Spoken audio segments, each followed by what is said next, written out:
परिसरातून पुण्यामध्ये विषारी औषध पिऊन एका महिलेनं आत्महत्या केल्याची घटना घडलेली आहे। पहिलं लग्न झालेलं असताना सुद्धा आपण अविवाहित असल्याचं भासवून एका तरुणाने एका डॉक्टर युवतीला लग्नाचं आमिष दाखवलं। यानंतर वेळोवेळी तिच्याकडून तब्बल 10 लाख रुपये उकळले आणि मग या तरुणानं आपलं लग्न झालंय असं या डॉक्टर तरुणीला सांगितलं।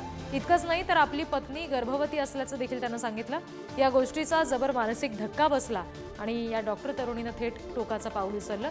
विषारी औषध पिऊन तरुणीनं स्वतःच्याच क्लिनिकमध्ये आत्महत्या केली। पुणे शहरातील बिबवेवाडी परिसरातला हा सगळा प्रकार आहे। या घटनेमुळे एकच खळबळ माजली आहे। पल्लवी फडतरे असं आत्महत्या केलेल्या महिला डॉक्टरचं नाव आहे। या प्रकरणात कुलदीप आदिनाथ सावंत या दोषी तरुणावर गुन्हा दाखल करण्यात आला।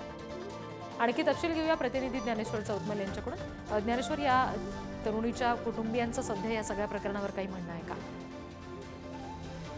पुण्यातल्या बिबवेवाडी परिसरामध्ये हा सगळा प्रकार घडलेला आहे। एका तरुणानं अविवाहित असल्याचं एका तरुणीला भासवलं आणि लग्नाचं आमिष दाखवलं। वेळोवेळी पैसे देखील त्या तरुणीकडून उकळले आणि नंतर आपलं लग्न झालंय, पत्नी गर्भवती आहे असं त्यानं जिजासोबत फसवणुकीचा प्रकार केला त्या डॉक्टर तरुणीला सांगितलं। आणि या सगळ्या धक्क्यातून डॉक्टर तरुणी आहे तिनं विषारी औषध पिऊन जीवन संपवलेलं आहे। पुण्यातल्या बिबवेवाडी परिसराच्या घटनेनं खळबळ उडाली। आपण बघतोय हा जो प्रकार आहे या सगळ्या प्रकरणाच्या संदर्भात कुलदीप आदिनाथ सावंत या आरोपीवर गुन्हा देखील दाखल करण्यात आला।